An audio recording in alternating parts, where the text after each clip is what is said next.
de la mañana, movimiento ya en las calles de Santiago, donde tenemos 10,2 grados de temperatura, algo más que ayer a esta misma hora. Recuerda que había 8,7 grados ayer, 10,2 a esta hora, y el pronóstico de la Dirección Meteorológica de Chile que anuncia 23 grados como temperatura máxima para hoy y que habrá cielos nublados en Santiago. Dicen que el viernes va a haber chubascos, que llega la lluvia esta semana y vaya como le hace falta a la zona central de este país. Porque los niveles de agua caída son bajísimos y porque tenemos muchos embalses al debe, en fin, porque hay hartas razones para esperar que llueva en la capital.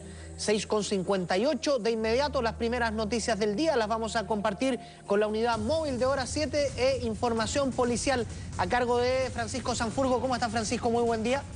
Hola, Pato, buenos días. Exactamente, vamos a comentarle dos hechos policiales.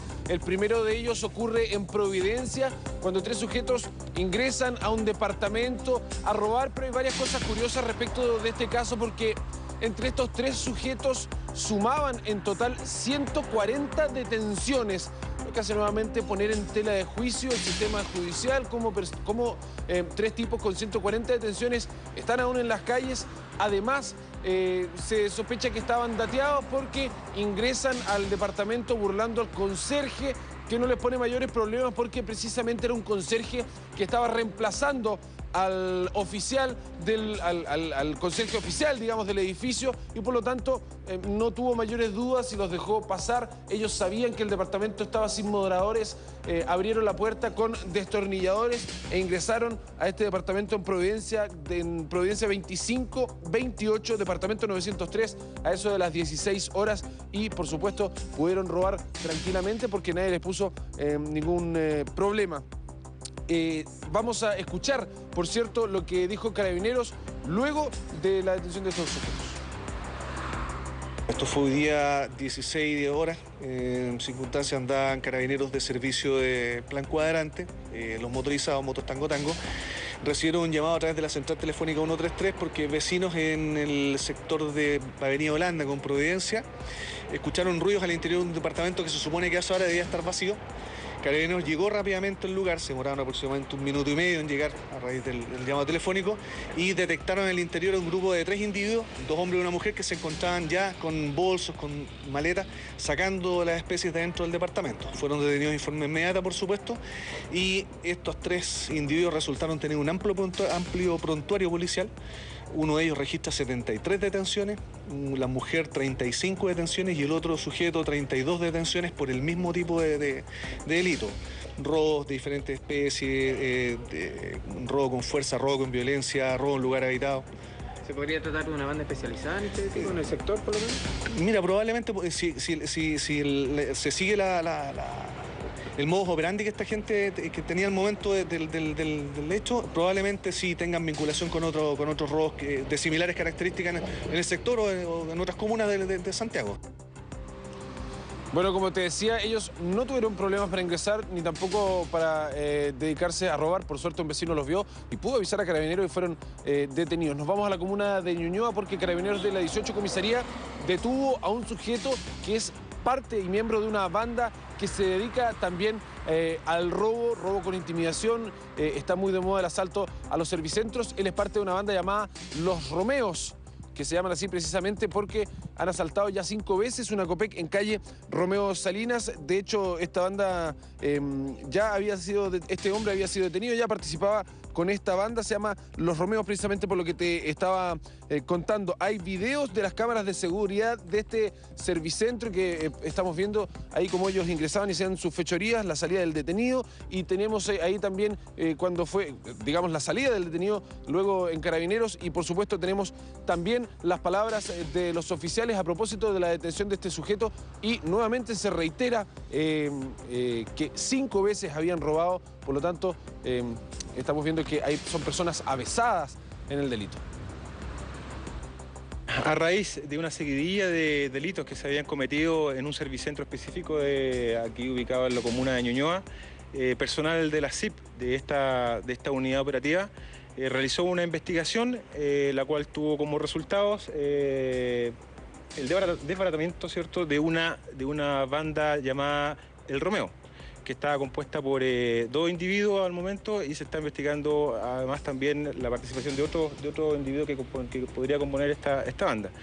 A raíz de esta investigación se logró la detención de dos de los componentes principales componentes de esta banda, los cuales se encuentran detenidos al momento. Jonathan Cornejo, de 21 años, y como te decía, aquí el elemento que se reitera es el prontuario. Son personas que tienen prontuario policial. En el primer caso tienen más de 140 detenciones entre los integrantes de la banda, lo que pone en tela de juicio nuevamente el sistema judicial. ¿Qué pasa cuando se detiene a estas personas y finalmente salen en libertad para seguir delinquiendo? Perfecto, Francisco, muchísimas gracias por esta entrega con noticias policiales. Que estés muy bien, que tengas buen día. Ok, chao. Y nosotros vamos a cambiar de tema y le vamos a contar ahora de una noticia tristísima, lamentable, tiene que ver con un accidente por descuido que ocurre en el Parque Zoológico de Quilpué, donde un mono papión mordió el dedo de un niño de 2 años. Las medidas de seguridad que se toman en este recinto destacadas en la siguiente nota. Un menor de 2 años este fin de semana fue atacado por un mono papión en el zoológico de Quilpué. El accidente se produjo porque el niño se acercó a la jaula para alimentar al animal con su mano y el mono terminó mordiéndolo. Tras el accidente, el menor perdió parte de su dedo medio de la mano derecha. Se recibe un menor que presentaba una amputación traumática de la falange distal del dedo medio. Él está estable, sin riesgo vital. Al parecer habría sido por la mordedura de un animal, no se sabe más detalle. Los traumatólogos le hicieron un aseo quirúrgico para regularizar la lesión y lo más probable es que se traslade posteriormente a su hospital base de Quillota. El director del zoológico de Quilpué aseguró que están tomadas todas las medidas de seguridad y que la responsabilidad también es parte de los padres en cuidar a sus hijos. Pensamos que es un accidente y realmente lamentable. Lamentable porque todos los padres que vienen acá debemos estar preocupados de cuidar a los niños. En este caso puntual, me llama mucho la atención cómo se produjo el accidente, porque en el fondo hay doble protección. Hay señalética que dice claramente que no se debe alimentar este y otros animales. La madre del menor aseguró que tomarán acciones legales contra el recinto debido a que no recibieron ninguna ayuda por parte del parque y que en algunas señaléticas y cintas de seguridad no estaban en su lugar. Y efectivamente sí iba a tomar acciones legales. Yo de primera instancia yo solamente iba a hacer una acción legal porque no me prestaron servicio, porque pedimos ayuda, pedimos un vehículo para que nos trasladara y no nos ayudaron en nada. Actualmente, si voy a hacer una acción legal, va a ir más allá porque me doy cuenta por la noticia de que se está plasmando algo que no fue. Ellos pusieron cosas de protección, insinuando como que uno se saltó esa barrera de protección que no existían. La seguridad del recinto queda en tela de juicio, pero también la responsabilidad de los padres de no respetar la distancia con la jaula del animal, ya que no se sabe cómo pueden reaccionar debido a que en todas partes del mundo se han generado accidentes similares. Un accidente que pone en duda la real seguridad que existe en los zoológicos de nuestro país y también la preocupación de los padres frente a los menores cuando están en este tipo de recintos. Es bien lamentable que ahora las declaraciones entre el director del zoológico y la madre del niño que es víctima de este ataque sean declaraciones cruzadas como culpándose o negando las versiones de uno y otro. Al final es el niño el que sufrió las heridas y va a tener un recuerdo horrible de por vida de esa visita al zoológico que tenía que ser algo entretenido e imborrable para él por los bellos recuerdos, ¿no? Vamos a cambiar de tema, le vamos a contar de otra historia lamentable. Tiene que ver con una discusión que se forma entre una pareja. La madre de ella trata de interceder y termina muerta. Como Alexis Rojas Astorga fue identificado el sujeto que durante la madrugada de este lunes dio muerte a Raquel Suazo, de 43 años, su suegra, que momentos antes del fatídico momento defendió a su hija, quien estaba siendo agredida por el hombre al interior de su domicilio, golpiza que no era la primera. Por lo que refiere la víctima, sin perjuicio de que no haya ninguna denuncia formal, cosa que en estos casos de violencia intrafamiliar es bastante común. Ella refiere, y así lo refiere un testigo, que existían discusiones constantes y que ella le había amenazado y golpeado en otra ocasión. En la audiencia de formalización se comunicó que antes del ataque, Alexis Astorga, de 28 años, inició una discusión con su esposa, quien era hija de Raquel. Tras haberla golpeado, la madre tomó cartas en el asunto y decidió intervenir, decisión que agravó la situación, convirtiéndose en víctima de su yerno, recibiendo un disparo en la cabeza, el que le provocó la muerte. 3 testigos en la escena del crimen y 2 de ellos señalan que este muchacho al bajar el arma se le dispara. Eso no es sino una negligencia, un acto imprudente. Antes que percutara el disparo, testigos en el lugar indicaron que el hombre se encontraba jugando a la ruleta rusa y que el disparo habría sido accidental. Él cargó una de las municiones, que la propia víctima señala que no cargó una segunda, dado que ella se la quitó, y empezó a efectuar disparos tanto a directamente su conviviente, como sí mismo en algún momento, y finalmente al occiso, ocasionando la muerte directa. El detenido quedó en prisión preventiva durante los 60 días que dure la investigación, mientras que en la comuna de Huechuraba se vivió otro hecho de sangre, luego que una mujer de 41 años de edad, identificada como Verónica López Cifuentes, asesinara a Luis Díaz Vergara de un piedrazo en la cabeza, falleciendo inmediatamente. Nosotros tenemos antecedentes, de acuerdo al grupo familiar, de que efectivamente hay violencia intrafamiliar. Lo que no tenemos son antecedentes de denuncias formales en alguna de las policías o en alguna de las autoridades correspondientes. La mujer fue detenida por la PDI y se espera que durante la jornada de este lunes enfrente a la justicia por el delito de homicidio. 7 de la mañana con 9 minutos, hay 10 grados de temperatura hasta ahora aquí en la capital. Fíjese que una familia en Las Condes resistió valerosamente y repelió un asalto del que estaba siendo víctima. Eran 4 antisociales. La acción de la familia, valerosa por cierto, terminó con un operativo de la policía que logró detener a 2 de estos delincuentes. 2 jóvenes detenidos dejó un robo a un domicilio en la comuna de Las Condes, específicamente en el sector de calle Camino La Fuente, luego que la banda delictual fuera sorprendida por los propios moradores del hogar. Así comenzó la escapada, que concluyó con una colisión del vehículo en el que huían, logrando a carabineros detener a 2 de los delincuentes. Lo que fue fundamental para la rápida reacción de carabineros fue que tanto el dueño de casa como sus hijos se resistieron al robo, luego que 3 de los delincuentes ingresaran al hogar por una ventana del primer piso. Los integrantes de la familia solo resultaron con lesiones leves. La familia logró llamar a la base municipal de la Municipalidad de Las Condes, alertando también al personal de carabineros, los cuales concurrieron en un buen tiempo de respuesta, ¿cierto?, llegando y logrando la detención de 2 de ellos.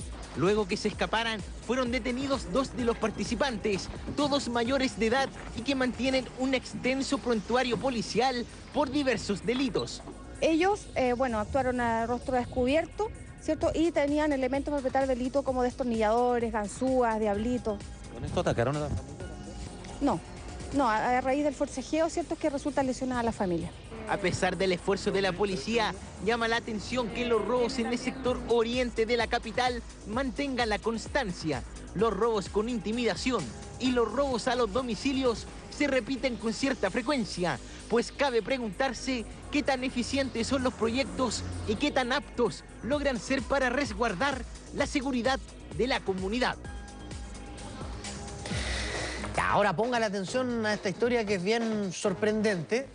Habla de una persona en Punta Arenas, un joven de 20 años, que estuvo durante semanas revisando un video que tenía instrucciones de cómo matar a una persona de hartas formas diferentes. ¿Por qué estaba estudiando este particular material este joven?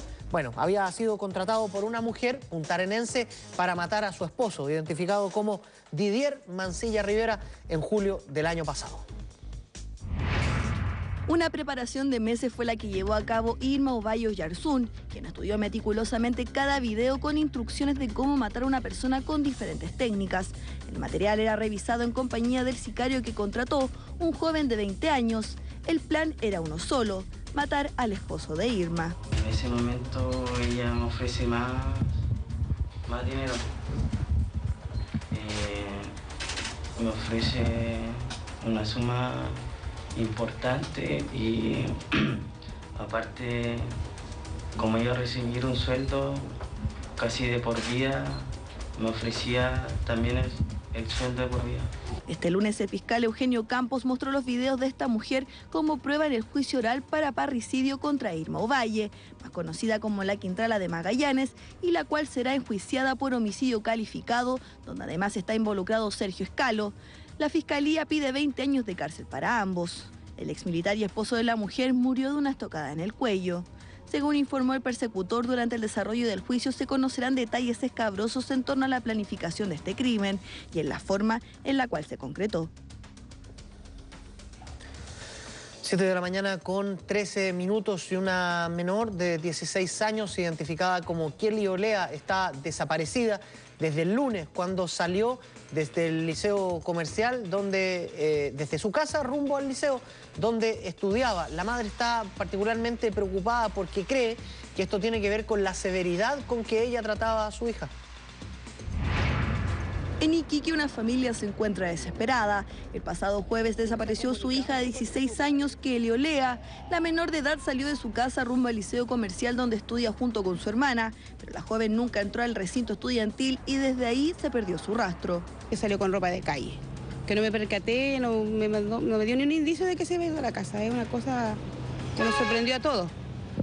Pero al venir a preguntar acá al liceo, al otro día después de haber hecho la denuncia y todo, una niñita dice que unas compañeras dicen que le había dicho ya que se quería ir de la casa porque yo era muy estricta con ella. La familia de la joven ha puesto carteles por toda la ciudad en busca de alguna pista para saber el paradero de la menor. Según las compañeras, Kelly se habría comunicado con ellas a través de Facebook y les habría indicado que se encuentra bien. La madre afirmó que la menor se habría escapado porque ella es muy estricta. Yo sé que soy estricta como mamá, como tengo que ser nomás, porque como están los tiempos hay que ser estricto, sobre todo si son niñitas y todas estas cosas. Pero yo soy mamá que me acuesto pensando en mi hijo, me levanto pensando en ellos. Yo no soy una mamá que los descuida a pesar de mi trabajo. Yo siempre estoy pendiente de ellas, de todo, de aconsejarles, de decirles las cosas, lo bueno, lo malo. Por eso que me parece tan raro que haya tomado una decisión hacia ella, porque ya sabía que si alguien se iba de la casa yo lo iba a buscar. Yo no voy a descansar hasta encontrarla. Según datos entregados a la madre de la menor, Kelly fue vista por última vez arriba de un auto rojo y que cree que si es así, debe estar con una persona mayor, razón que aumenta su preocupación, mientras que su familia recorre las calles de Iquique en busca de alguna pista que les indique el paradero de su hija. 7 con 15 minutos, nos vamos a quedar en Iquique. El director del Servicio de Vivienda y Urbanismo Regional de la región de Tarapacá catalogó como un horror la nueva aparición de un socavón en las calles de Iquique. ¿Se acuerda que le habíamos venido contando? Ahora fueron más allá y dijeron que estas fallas en los pavimentos de la ciudad tienen directa relación con una mala mantención de infraestructura que estaría haciendo la empresa local de aguas. Un nuevo socavón en la ciudad de Iquique, aún más grande que los anteriores en Alto Hospicio o Avenida Arturo Prat, y que una vez más evidencia el deterioro de los acueductos de la capital regional. Nuevamente falló una matriz de agua, terminó el pavimento cediendo ante el subsuelo carcomido por la fuga y el director del Servio iquiqueño catalogó el nuevo hecho como pobre mantención de la infraestructura por parte de la sanitaria. Simplemente por mala mantención de la infraestructura sanitaria. Y yo lo digo así abiertamente, mala mantención. Hechos como estos hacen recordar imágenes que por la web han dado la vuelta al mundo, donde se puede ver en países como Guatemala, Estados Unidos o Corea, sendos forados en el suelo que se han literalmente tragado todo a su paso, desde pequeños animales hasta personas, automóviles y hasta pedazos de casas de cuajo. El director del Servicio de Vivienda y Urbanismo aseguró que no permitirán que simplemente se tape el hoyo dejado por lo que calificó como un accidente grave. Aquí habrá que hacer reparaciones profundas. No queremos correr el riesgo que se haga un tapado de hoyo simple. La idea acá es reponer toda la carpeta, toda completa, la base, la subbase y la carpeta completa, desde aquí hasta Rancagua. Este nuevo evento se suma a la decena de otros forados como este que han ocurrido por causa de la añosa y, de acuerdo al Servio, mal mantenida infraestructura sanitaria propiedad de Aguas del Altiplano y que tiene a miles de familias afectadas en Iquique. 7 de la mañana con 17 minutos, bien preocupante la situación de las calles de Iquique y de cómo está cediendo derechamente el pavimento en varias arterias de esa ciudad. Vamos a volver a la capital y vamos a hablar a propósito de otra situación, de un robo en una vivienda particular y de la resistencia que oponen los moradores, de una especie de tendencia que se está dando y que tiene que ver con la actitud de arrojo de muchos de los moradores, de los habitantes de esas casas. Eso obviamente muchas veces termina con la detención de los delincuentes, con que un robo se frustra, pero también existe la posibilidad y el peligro de que la historia termine mal para esos dueños de las casas. Vamos a ver la nota.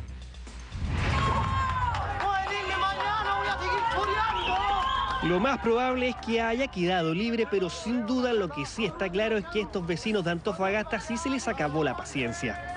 En sus manos tomaron la justicia y harto de ser presa de estos delincuentes, lo detuvieron en pleno acto para entregárselo a la policía. Pero hay más ejemplos de detenciones ciudadanas donde a algunos se les pasa la mano también. Si nosotros seguimos teniendo una percepción de deslegitimación de las instituciones, evidentemente, ¿no?, el tipo de búsqueda de seguridad va a estar en las propias manos de los chilenos y eso puede llegar a ser muy violento. El descontrol se hace presente en la mayoría de los casos, incluso bordeando el extremo. Sin ir más lejos, el viernes pasado, este hombre en pleno centro de Santiago terminó con un verdadero dolor de cabeza y algo más, como lo muestran estas imágenes exclusivas de Hora 20. Te caíste porque te agarraron y te caíste. Nadie te pegó, te caíste, ¿dónde venías? No, te agarraron de atrás. Sí, porque venías conmigo. Sí, claro, yo te pegué. Mira, puta que hoy andáis llorando porque yo te pegué. Por suerte y para su integridad, paradójicamente, Carabineros llegó a auxiliarlo. Ahora bien, ¿cuál es el límite que separa a la víctima del victimario? ¿Y cuán lejos la ley nos permite llegar con nuestro actuar? Faculta a los demás ciudadanos a detenerlo, a retenerlo, pero solamente para ser puesto inmediatamente a disposición de las autoridades. Lo que no se podría en ningún caso sería obviamente golpearlo intencionalmente o una vez el tipo ya está fuera de combate o retenido en el suelo, no podrían seguírsele golpeando. Podría ser penas que llegan hasta los 3 años. Distintas son las reacciones de los vecinos, pero lo que es evidente es el nivel de violencia que ejercen. La idea, al parecer, es brindarles un escarmiento tal para que nunca lo olviden. Hace una semana, un joven que intentó robar un auto terminó amarrado a un árbol en puros calzoncillos en Avenida Perú. Un hecho que si hubiera ocurrido en otros países como México, donde existe una historia de guerras y guerrillas, esta persona podría haber terminado quemada a lo bolso.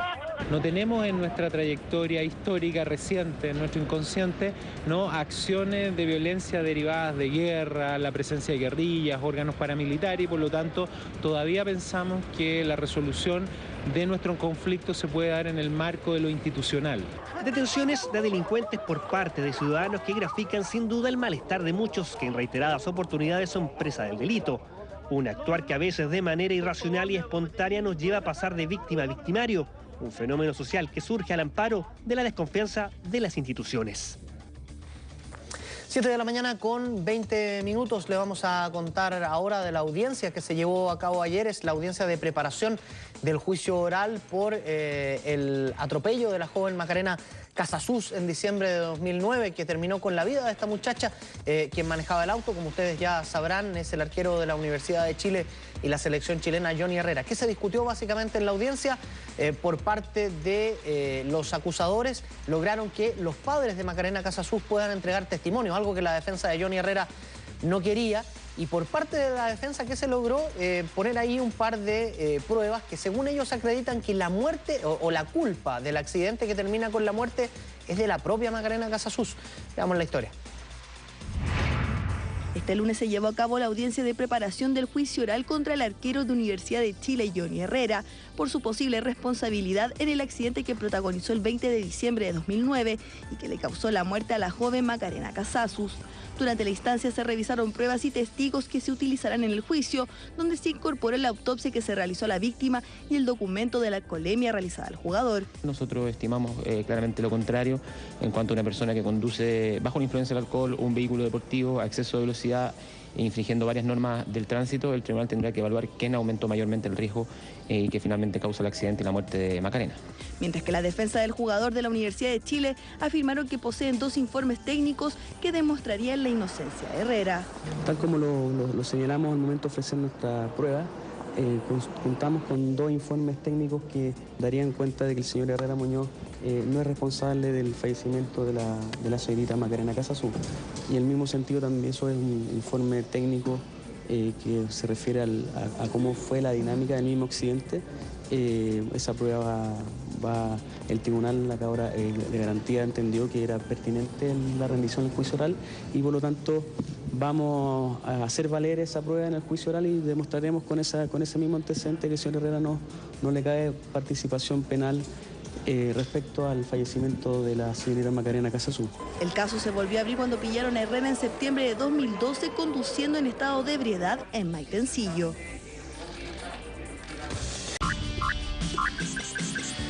7 de la mañana y 24 minutos y repasamos ahora algunas portadas de diarios del día de hoy. Concretamente, El Mercurio anuncia precio del cobre cae hasta $3,1 la libra y acumula la mayor baja en un inicio de temporada en 20 años. El metal suma un descenso de 13% en lo que va de 2013. ¿Sabía usted que el 40% de nuestros ingresos tienen que ver con la exportación de cobre?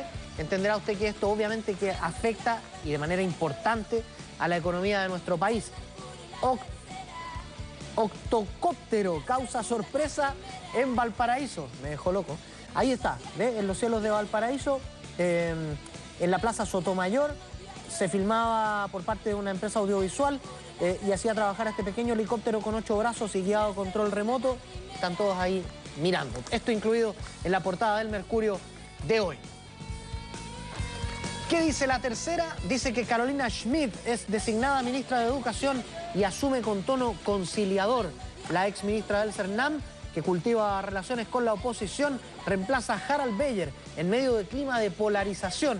El presidente fijó como meta sacar reforma educacional, pero estudiantes pidieron retirar proyectos del Congreso. ISAPRE, 51,4% de los ingresos por auge, va a prestaciones. Después me explican dónde va el resto. Conflicto con Aranguis, recrudece disputa entre el jugador y Sampaoli. La relación entre el volante y el actual DT se quebró el año pasado cuando Sampaoli era técnico de la U y lo hizo jugar la segunda final de la Recopa pese a la negativa de Aranguis, que terminó lesionado el año pasado y yo creo que ahí lo que no está dicho es que él siente que es por una sobrecarga. ¿Y a quién culpó en su momento? A Sampaoli.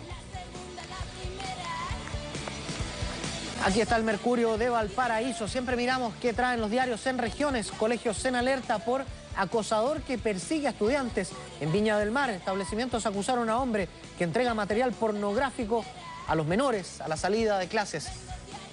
Municipio de Quilpué abre sumario para aclarar accidente en el zoológico. Ahí estaba el mono Papión que mordió a un niñito de 2 años. Perdió parte de su dedo, uno de sus dedos medios.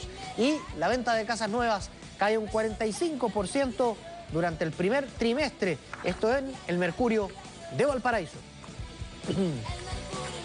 Nos vamos al sur de Chile. Esta es la Estrella de Chiloé.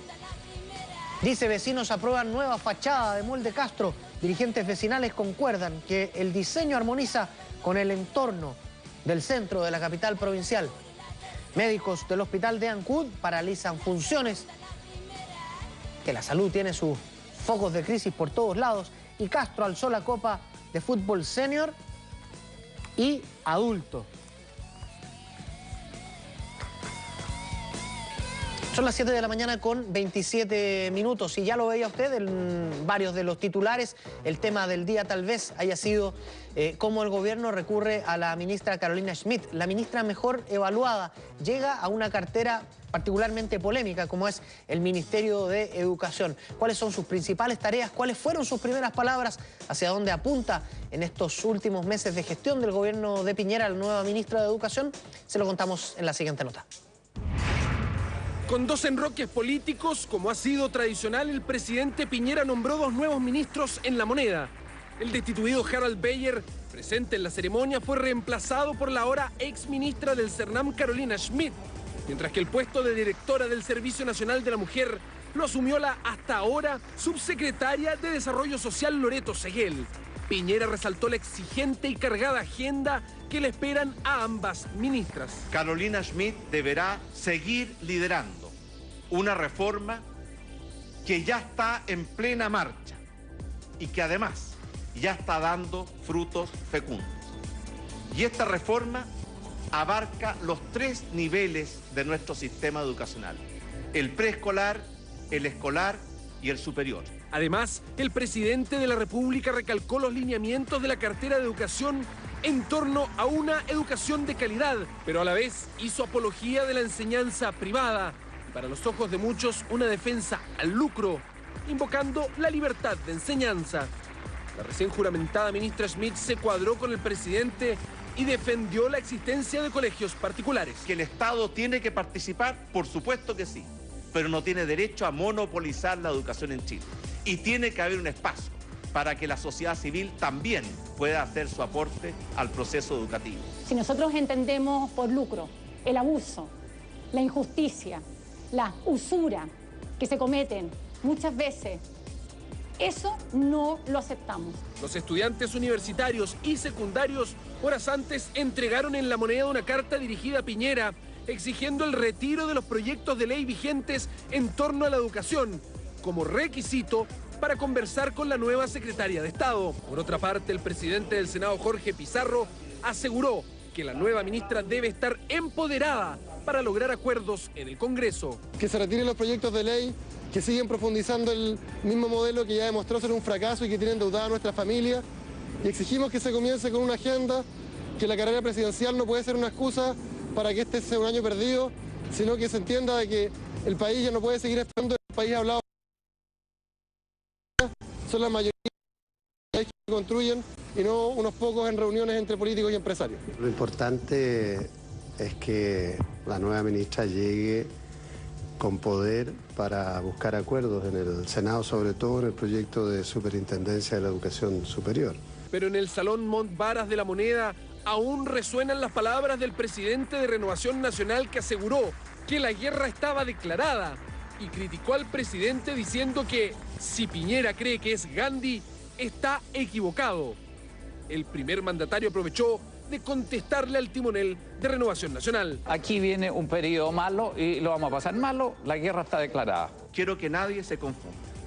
Este gobierno no está en guerra con nadie, salvo con las injusticias, los abusos, la pobreza y la delincuencia. Este gobierno y este presidente van a seguir explorando y buscando los caminos del diálogo. Así Carolina Schmidt se transforma en la 4ª ministra de Educación de este gobierno y en la número 15 desde el retorno a la democracia, que todavía no logran solucionar las problemáticas educativas que son refrendadas por el movimiento estudiantil desde 2011.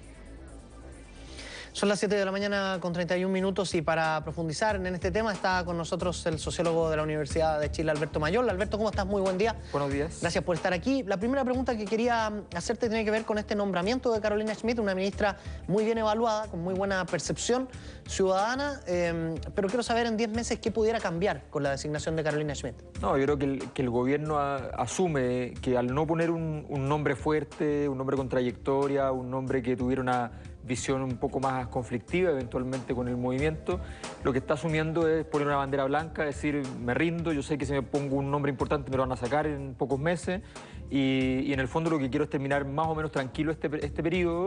Esta convocatoria a conversar, a dialogar, en realidad significa fundamentalmente un acto de rendición. O sea, es evidente que aquí hay dos visiones contrapuestas de educación.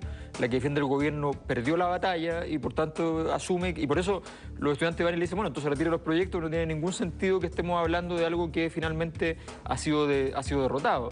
El gobierno mantiene los proyectos porque es parte del ritual, digamos, pero estos proyectos no se han aprobado, no hay ninguna posibilidad y por tanto efectivamente Carolina Schmidt no tiene mucho que perder y tampoco tiene que ganar en términos de experiencia y de su trayectoria política. Pero la tregua, Alberto, tiene que ver con que es año electoral, entonces el gobierno no quiere ganarse un conflicto más o prolongar este conflicto. Por cierto, el gobierno sangró muy fuerte por esta herida. La herida educativa le significó llegar al presidente a tener un 22% de aprobación, que son 10 puntos bajo el mínimo que uno tiene en Chile como ser parte o de la derecha o del centro de la izquierda, que son los viejos tercios.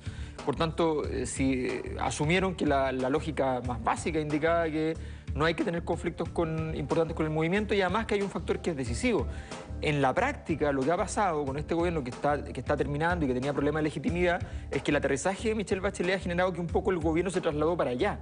y todos los petitorios, las demandas están yendo hacia ella. Por tanto, en realidad es decirle, ¿sabe qué? Hágase cargo usted porque el problema ya no es mío. No habíamos tenido ocasión de conversar, Alberto Mayol, desde la aprobación de la acusación constitucional y la destitución del ministro Beyer, y se escucharon muchísimas cosas. Por ejemplo, estuvo Marco Enrique Ominami aquí y dijo que le parecía casi una niñería que un ministro no supiera que parte del perfil del cargo era que te pudieran acusar constitucionalmente y terminar destituido, y ministros de la Concertación dijeron que era una barbaridad que se le acusara. ¿Cómo la miraste tú y qué opinas finalmente de que él termine destituido? A ver, lo que pasa es que hay que entender que las acusaciones constitucionales son acusaciones que usan herramientas jurídicas para una acusación política. Por lo tanto, uno tiene que entender que hay un momento en el cual tal vez era normal no fiscalizar ante la llegada de antecedentes por lucro, y ese momento existió en Chile muchos años, y hay un momento en donde eso deja de ser normal. Eso no lo entendió Harald Beyer, y efectivamente él nunca comprendió que efectivamente hoy día hay una obligatoriedad de fiscalizar los temas de lucro cuando te llegan los antecedentes, porque el escenario no da para lo contrario. Ahora, hay que tener en cuenta que la acusación constitucional tiene varios detalles interesantes. O sea, a mí me da la impresión de que la aprobación de la acusación estaba fuera del repertorio de cálculo incluso de la democracia cristiana. A mi juicio, esto es una práctica que durante toda la transición se ha dado en los proyectos importantes, los partidos, a sabiendas de que hay la diferencia muchas veces en el Parlamento desde un voto, hacen que todos voten en bloque a favor o en contra de un proyecto, salvo uno. Y eso en realidad es una estructura de partido. Por eso Sabaj, cuando dice, pero es que yo no sabía que Bianchi iba a votar a favor, digamos, entonces, y él dice, si no, yo no habría votado igual. O sea, él explicita que había un acuerdo político en el cual la DC votaban todos a favor de la acusación, salvo uno, y con eso se perdía. Y le decían al movimiento, el problema fueron los descolgados. Fueron los que se salieron de la orden de partido y el voto en conciencia. Entonces, lo interesante es que se empiezan a explicitar un conjunto de prácticas que hemos estado acostumbrados y que han terminado con que no se cambie el binominal, no se cambie ninguna de las legislaciones importantes, porque al final había alguna clase de operación al respecto. Finalmente, Alberto, quería preguntarte si te sorprende de alguna manera el discurso del presidente Piñera ayer, cuando nombra a Carolina Schmidt y vuelve a hablar y a dejar en claro que para él la educación es un bien de consumo. Me parece que queda claro ahí en su discurso. Es que, insisto, yo creo que el único error de Piñera respecto al tema educativo es que fue explícito con un proyecto que hace muchos años venía instalándose en Chile, en el cual nos decían, por un lado, el discurso de gobernar es educar, pero hacíamos en la práctica una educación de mercado. ¿Ya? Entonces, mientras nosotros pagábamos todos los meses el 20% de nuestro ingreso en educación, Francia paga el ingreso hogar un 0,7% de su ingreso, ¿ya? Mientras nosotros teníamos esta locura, nos decían que esto era un derecho y que cualquiera podía acceder y que las oportunidades. Piñera vino y explicitó una cuestión que es cierta en Chile. El modelo educativo en Chile trata la educación como un bien de consumo y el problema es que eso es insoportable. Y entonces él sigue diciendo esto porque él está convencido y hay todo un mundo que está convencido. Piñera en ese sentido simplemente, y por desgracia para él, porque le ha costado muy caro, ha sido simplemente honesto. Lo que piensa, ¿no? Exactamente. Alberto Mayol, muchísimas gracias por haber venido a conversar de educación con nosotros hoy. Bueno, y nosotros vamos a cambiar de tema y le vamos a contar de esta gran marcha carnaval por la recuperación y defensa del agua. Así se llamó, es una actividad que se realizó ayer y que tuvo una temática bastante sensible si es que uno tiene una mínima mirada a futuro y no crea que un futuro a tan largo plazo. Más de 2.000 personas se reunieron la mañana de este lunes en el frontis de la Universidad de Santiago para marchar por la Alameda. Manifestación pacífica por la recuperación y defensa del agua. Más de 120 organizaciones socioambientales llegaron de distintos puntos del país para expresar su descontento por el manejo del vital elemento. Denunciaron que en el norte del país no hay agua, que en Calama el río está completamente seco y que el poco recurso que llega está contaminado. En Vallenar durante 10 meses estuvo escurriendo ácido y los peces emigraron, mientras que en el sur denuncian la contaminación de los ríos por parte de las empresas de celulosa y forestales. Los manifestantes están pidiendo que se modifique la ley que tiene como dueños del agua a las transnacionales y que este vital elemento vuelva a las manos de todos los chilenos. La manifestación terminó en completa calma, sin desmanes ni detenidos, poniendo un nuevo tema en la agenda nacional. Los dirigentes sociales aseguraron que seguirán luchando para que la ley cambie. 7 de la mañana con 38 minutos y ahora a propósito de un video que estuvo circulando en la web, no sé si tuvo ocasión de verlo, si se lo comentaron, en que un automóvil particular está persiguiendo a un bus del Transantiago y lo que pretende es que el chofer no se escape porque tiene directa participación en un choque minutos antes. Bueno, por esa sensación de muchas veces de injusticia o de la prepotencia con que algunos de esos choferes actúan, es que se instaló la siguiente pregunta. De acuerdo a las autoridades, esos choferes del Transantiago han progresado y mucho en el último tiempo. ¿Está de acuerdo la ciudadanía? ¿Es tan cierto esto? Veamos si es que lo podemos responder.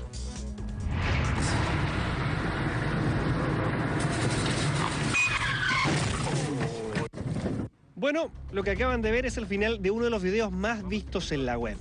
Aquí observamos que el automóvil termina chocando a la micro del Transantiago, pero la historia comienza un par de minutos antes. El auto menor es colisionado por la micro y es por ello que los ocupantes deciden seguirla para conseguir que el chofer se haga responsable. Este es un ejemplo de cómo están las cosas en la calle. ¿Cómo decirlo? Como un poco agresivo de cierta forma y no respetan, pues como son autos chicos y ellos son más grandes, como que llegan y pasan en el fondo. Porque en los otros países el Transantiago va por al medio, no por la orilla. Entonces cuando uno quiere girar a la derecha tiene que hacerse a la primera pista y ahí vienen las vías exclusivas. Entonces es un peligro latente de un accidente. Según esta encuesta, todos tendrían una mala experiencia con los choferes del Transantiago. Un hecho que debería haber disminuido con el cambio del sistema a 6 años de su implementación, en que la presión por el corte del boleto y cumplir la doble tarea de ser cajero a la vez hoy en día es diferente. Pero pese a esto aún quedan tareas por resolver. Las extensas jornadas tras el volante podrían ser el factor gatillante. En Transantiago recordemos que tenemos choferes que conducen en turnos de 8 horas al día. Mantener a una persona concentrada 8 horas es posible, es factible que exista alguna desconcentración puntual que provoque el choque. Si bien las horas son extensas, esto bordea el extremo. Podría tratarse del día de furia del chofer, pero no es nada para aplaudir, considerando que las diferencias de tamaño de la máquina es sustancial y sobre todo que en su interior lleva pasajeros que nada bien lo están pasando tampoco. Bueno, eso ha sido histórico y no se ha cambiado con el Transantiago, sino que al contrario, como los buses son más largos, por así decirlo, se abren mucho hacia la izquierda que ellos cuando van a doblar a la derecha y ahí no importan los autos chicos. En Maipú varios accidentes me ha tocado ver de furgones escolares, incluso con Transantiago, entonces es como re complicado, no respetan mucho, ni siquiera la señalética. Una percepción distinta tiene el experto en tránsito. La cantidad de accidentes producto de las riñas entre conductores por ocupar un mismo espacio ha disminuido. La implementación de las vías exclusivas ha sido clave. Cuando hay infraestructura especial, el bus no tiene la posibilidad de echar la caballería encima porque no comparten infraestructura, no compiten por infraestructura. Los problemas se dan cuando se mezclan los dos tipos de flujo, los flujos de autos con los flujos de buses. Casos como los que les presentamos se repiten a diario, lo que demuestra que a pesar de los cambios al sistema todavía hay tareas por realizar. Vías exclusivas en las pistas centrales para las micros, disminución de las jornadas tras el volante y el respeto sobre todo al conducir son ejemplos que se dan en otros países donde este tipo de transporte público no es un problema, ni menos un objeto de persecución. Son las 7 de la mañana con 41 minutos. Miraba yo aquí el pronóstico del tiempo que dice que hoy va a haber 23 grados, que va a estar nublado y luego viene un descenso. Mañana 22, jueves 19, viernes 17 de máxima y con precipitaciones en Santiago, dicen chubascos. Nos hace falta la lluvia para paliar la sequía, para limpiar esta ciudad, así que ojalá que llueva, la verdad. Le vamos a contar de lo que ha sucedido, lo más importante en nuestro país, en la siguiente síntesis nacional.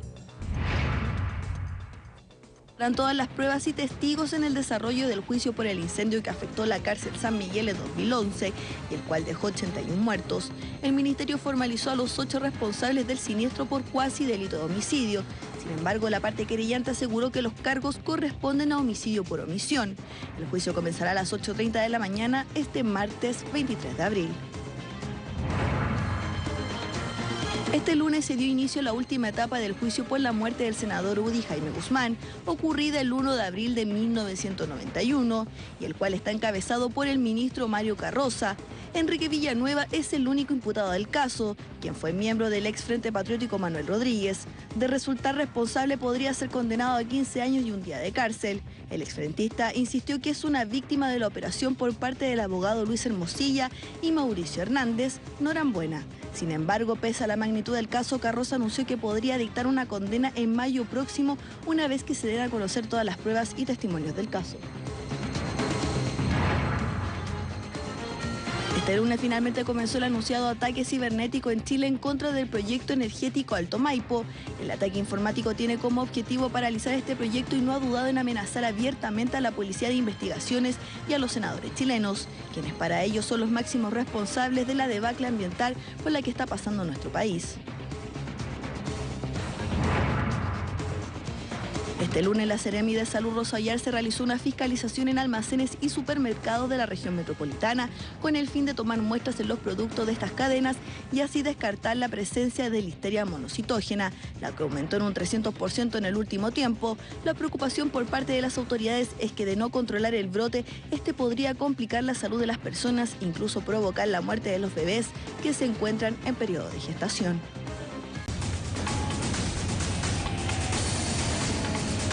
7 de la mañana con 45 minutos, imágenes de las calles de Santiago. Ojo, hay una colisión de un bus con un camión. Esto en la avenida General Velázquez, es antes de Américo Vespucio, a la altura de la comuna de Quilicura. Está provocando ya congestión en el lugar. Y nosotros vamos a entrar en un tema que es particularmente preocupante, especialmente para quienes son padres de niños pequeños, y tiene que ver con el virus sincicial, que es una enfermedad que todos los años se instala, nos provoca no solo la preocupación a los padres de menores, sino que también saturación en distintos centros asistenciales. Para hablar de este tema vamos a hablar con la pediatra Ivonne Dapremont del Hospital Sotero del Río, que conoce muy bien el tema. ¿Cómo está, Ivonne? Muy buen día. Muy buenos días. En primer lugar, quería preguntarle por estas publicaciones de prensa que dicen que el virus termina siendo mortal, puede ser letal para un niño prematuro. ¿Eso es tan así y por qué? Bueno, el virus sincicial respiratorio tiene una afectación distinta dependiendo del grupo etario.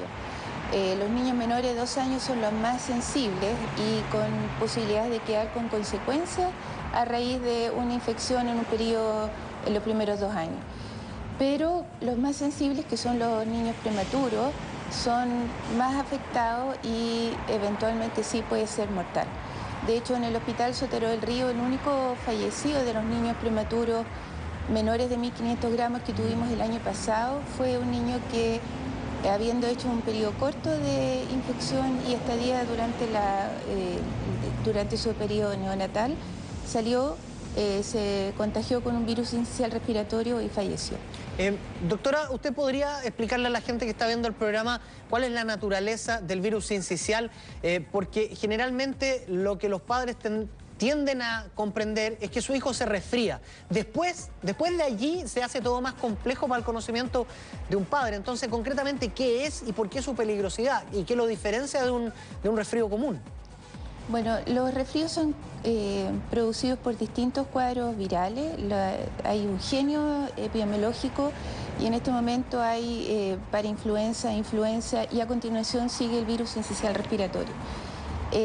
La forma de inicio es muy parecida. Es un cuadro que tiene coriza, que es romadizo, tiene tos y tiene eventos febriles. Uno se va dando cuenta que esto va afectando más al niño porque el niño, en vez de tener un periodo de 3 a 5 días, comienza con una tos muy intensa o se compromete. Y eso en el fondo es la respuesta del organismo del niño al compromiso del cuadro viral. Nosotros sabemos que el virus sincicial respiratorio es estacional en Chile, no es así en todas partes. Su periodo peak entre mayo y septiembre. Y si bien nosotros ya tenemos identificado cuadros de virus sincicial respiratorio desde comienzos de abril, probablemente el mes de mayo va a ser el que va a mostrar el periodo peak. ¿Cómo saber si hay que acudir a un servicio de urgencia o no? Va a depender del compromiso que tiene el niño en este cuadro de resfrío, entre comillas, que comienza a complejizarse. Doctora, si pudiera ser todavía más detallada en, usted dice cuando empieza a complejizarse, ¿cómo lo nota el padre en la casa? Y lo otro, ¿existe alguna manera de prevenirlo, de detener ese resfrío cuando es un resfrío? Bueno, la mejor forma de prevenir un resfrío es evitar los contagios, evitar los cambios de temperatura, lavarse muy bien las manos. Si hay alguien resfriado en la familia, evitar el contacto con los niños más pequeños. vacunarse con las vacunas que existen actualmente, que es el de la influenza en este periodo. Y en realidad el padre se va a empezar a dar cuenta que este es un compromiso más profundo en la medida que vea que el niño se decae, no quiere comer, su cuadro febril se prolonga, tiene dificultad para respirar, se le hunden las costillas, tiene periodos de tos muy largos en que incluso puede terminar vomitando, y esas condiciones, sobre todo los niños que es su primera vez que presenta este evento, deben consultar al pediatra. El cuadro es distinto para un niño u otro y eso lo debe determinar un profesional y enseñar a los padres a identificar cuáles serían los cuadros de mayor complejidad. Ahora, ¿esto se puede prevenir? Sí se puede prevenir. Hay una inmunización que permite a los niños, y esto se tiene que ir repitiendo mensualmente, porque esta inmunización lo que hace es competir con el virus por las estructuras respiratorias que tenemos todos. Ahora, el tener un acceso a esa inmunización es distinto porque va a depender del grupo que lo merece y el que no. Queda muy claro, doctora Ivonne D'Apremont. Muchísimas gracias por conversar con nosotros esta mañana. Bueno, gracias a ustedes. Hasta luego. Y nosotros vamos a revisar el tiempo ahora en todo nuestro país, porque se hemos dado un detalle en Santiago, pero siempre nos acordamos de todas las regiones de Chile. Vamos a ver.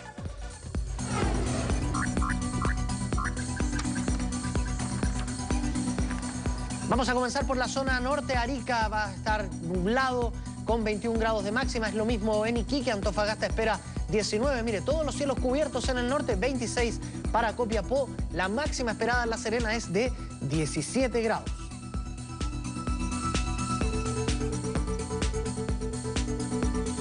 Cielos nublados para Valparaíso con 18 grados como temperatura máxima. Algo de sol, algunos rayos pueden filtrarse en Santiago, 23 y 24. Por ahí va a estar la máxima, cubierto en Rancagua y Talca con 22 grados de máxima para ambas capitales regionales. Y en la capital de la región del Biobío, en Concepción, parcial y 20 grados temperatura máxima. Vamos a la zona sur. Ahí estamos, nubosidad parcial para Temuco con 22 grados de máxima. Valdivia espera 20, Puerto Montt 11 y 17 las extremas con cielos cubiertos. Llueve en Coyhaique hoy, 6 y 14 las extremas. En Punta Arenas, frío como siempre, 2 la mínima, 12 grados la máxima.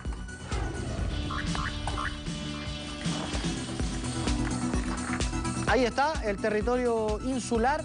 No se nos escapa, ¿no? La isla de Pascua nublada con posibles chubascos y una máxima de 23. En Juan Fernández, nubosidad parcial y 18. Y en la Antártica va a haber chubascos de nieve. 0 y 2 grados las extremas. Hay poquita diferencia, hay frío todo el día en la Antártica. Vamos a revisar más portadas de diarios de nuestro país. El Publimetro trae la fotografía y como tema central los desafíos de la nueva ministra de Educación. Ahí está jurando y firmando Carolina Schmidt, la ex ministra de Cernam, es la que toma el fierrito caliente del Ministerio de Educación. Día del libro con súper descuentos, rebajas de hasta 70% ofrecen distintas librerías y sitios web para comprar en el Día Internacional del Libro. Está interesante la oportunidad de hoy. Y Colo-Colo, ¿cuántos millones cuesta desmantelarlo? Gran parte de los hinchas pide echar a todos los jugadores y partir de cero. No será mucho, digo yo. Será un poquito exagerado. Bueno, es la desesperación del hincha cuando el equipo anda mal. Portada de las últimas noticias para hoy. Estudie para manejar maquinaria pesada. Institutos dan curso flash para convertirse en conductor de transporte de carga y grúas horquilla. Falso. Arrumaco le arruina una foto al DT de Cobresal. Mad Men dejó enojados a fans chilenos. ¿Y por qué es adictivo jugar Candy Crush? Conozco mucha gente que está enferma de Candy Crush. Enferma, así como para tratamiento. No deja momento del día en que no juega. Y publican el nuevo récord en las redes sociales. No están tocados. Aquí está la portada de La Cuarta. Al Cirilo lo dejaron con cuello. La pequeña María Joaquina creció, dejó botado al Negrete y se casó con hijo de expresidente mexicano. Nada de tonta María Joaquina. Ministra Schmidt se cambió la cartera, ahora es de educación, dice La Cuarta con su enfoque y foto de cuerpo completo para la ministra, muy de La Cuarta. Y Felipe Flores dice que espera a Castillo para cascarle. ¿Qué es esto? ¿No fue suficiente el bochorno del estadio para seguir pintando el mono, digo yo? Alguien que lo detenga a ese muchacho. 7 de la mañana y 55 minutos, aquí están los chistes, el humor de cada día. Mire, Herbie recoge el tema de Carolina Schmidt y pone como un caballo chúcaro a la educación. En 2010 sale volando Joaquín Lavín, en 2011 se cae el caballo Felipe Bulnes, se saca la mugre el 2013 Harald Beyer y el caballo está pensando y dice afírmate Carolina. Y viene una curvilínea Carolina Schmidt caminando hacia el caballo de la educación. Y el chiste del Mercurio, aquí está, es de Jimmy Scott, como siempre, dice: oiga, compadre, esta pancarta la quieren apoyo a los obreros de la ENAP, a favor de Aysén sin represas, contra el lucro o en defensa del pudú. Se titula Hombres de Letras y habla de esta pequeña mini pyme que podría montar alguno haciendo pancartas para tanto movimiento social que hay hoy.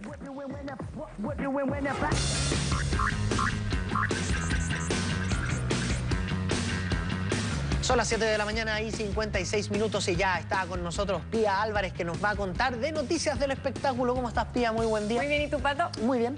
Bueno, y te invito a que revisemos inmediatamente noticias ligadas con la música, pero también con los tribunales. Nos referimos a la española Isabel Pantoja, quien recordemos que el pasado 16 de abril fue condenada a 2 años de prisión y una multa de 1,1 millones de dólares. Esto por blanqueo de capitales, lavado de dinero en el caso Malaya. Bueno, ella acusa ahora vulneración de sus derechos tras esta condena en el caso. La cantante presentó un recurso ante el tribunal, busca anular la tendencia. Los abogados del intérprete confían en que el tribunal tenga en cuenta el informe pericial presentado por ellos y no lo han declarado por los agentes fiscales, quienes, según afirman, no han presentado ningún resguardo de los apuntes bancarios. Así que en líos con la justicia ahora está Isabel Pantoja, la cantante de 56 años. ¿Quién? Vamos a ver qué ocurre. En todo caso, al ser condenada solo a 2 años y no tener antecedentes, no tendría que pasar por la cárcel. Y ahora vamos a revisar informaciones ligadas a una mujer que seguramente tú la encuentras muy bonita y la has visto en televisión, que es una de las protagonistas. Claro, pues, de las conejitas Playboy. Nos referimos a Kendra Whitson, quien, bueno, ella tuvo un traspié y fue trasladada al hospital de Los Ángeles, esto tras sufrir un accidente automovilístico. Ingresó en estado de shock y adolorida. En todo caso fue dada de alta porque los médicos no coincidieron en que sus heridas fueran tan graves como ella lo pensaba. Así que esta mujer de 27 años tuvo que pasar por el hospital, pero afortunadamente no era nada grave. Se le ve saludable. Se le ve saludable. Está muy saludable, claro. Bueno, vamos a pasar a revisar también noticias ligadas al cine y también a Keanu Reeves, quien debutará ahora como director y también guionista en una película que todavía no tiene fecha de estreno. En todo caso, sí será para este año. Se llama Man of Tai Chi.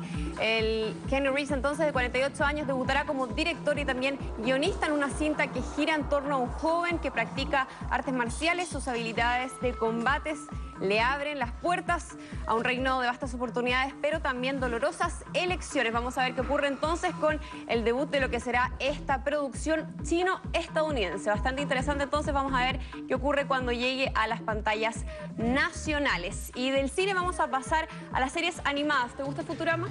Me gustan más los Simpsons, que son del mismo Matt Groening. Exactamente, parece que no fue tan exitosa y de hecho ya la van a sacar de pantalla. Tendría fecha entonces de su cancelación. De hecho, se van a transmitir los últimos 13 capítulos como parte de la 7ª temporada desde el 19 de junio y hasta el 4 de septiembre en Estados Unidos. Recordemos que esta serie Futurama, que está ambientada en el siglo 31, se estrenó en 1999 y así tuvo idas y venidas en la televisión. Como tú lo decías, no tuvo el mismo éxito que Los Simpsons y por eso aparentemente ya estarían buscando otra cadena televisiva para poder continuar esta comedia que ha tenido alto altos y bajos. Ahora, yo estaba haciendo una valoración personal de Los Simpsons que digo me gusta mucho más. Futurama la encuentro medio fome, pero parece que es lo que pasa en general con la serie, ¿no? Sí, al parecer hay algunos fanáticos, en todo caso ha tenido buenas cifras en algunos lugares, pero al parecer ya le habrían dado la fecha de término, eso ya está dicho, pero no hay, en todo caso no están cerradas las puertas porque otro canal de televisión podría comprar la serie que ya va en su 7ª temporada. Pía Álvarez, muchísimas gracias por haber estado con nosotros hoy. Muy bien, nos vemos mañana. Aquí estamos. Y nosotros nos despedimos, cerramos esta edición de Hora 7 recordándole que el pronóstico del tiempo habla de 23 grados como temperatura máxima, los cielos van a estar nublados y que se visualiza hacia el día viernes una posible lluvia, chubascos, aquí en Santiago. Para el viernes, y necesitamos el agua, no, churrascos no, chubascos. Aquí están las chicas de Mujeres Primero para seguir por la red. Que estén muy bien. Buen día.